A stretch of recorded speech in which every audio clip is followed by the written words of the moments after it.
Yeah. My name is Denise Whitehead. I'm a 69-year-old recently retired woman.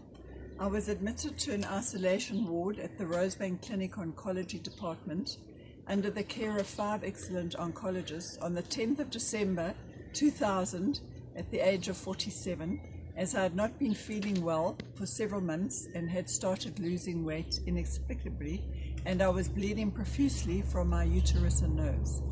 After having a bone marrow biopsy, which confirmed that I had acute myeloid leukemia, and once the profuse bleeding had subsided over a 5-day period with the help of Premarin, which is a hormone medication used by women going through a change of life, I was immediately started on high-dose chemotherapy, which means 7 days and 7 nights of continuous chemotherapy administered intravenously.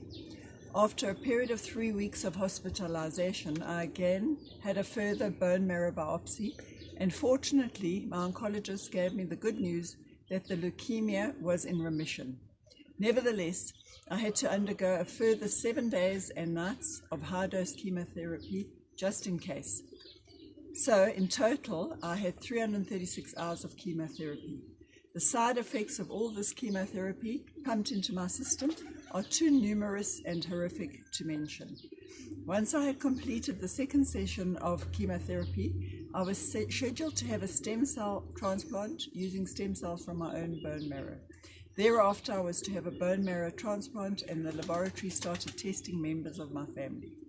Fortunately, when I was in the theatre having a port inserted near my heart to make it easier for the stem cell and bone marrow transplants to take place, my oncologist rushed down the corridor on his way to the theatre to try and stop the port insertion going ahead.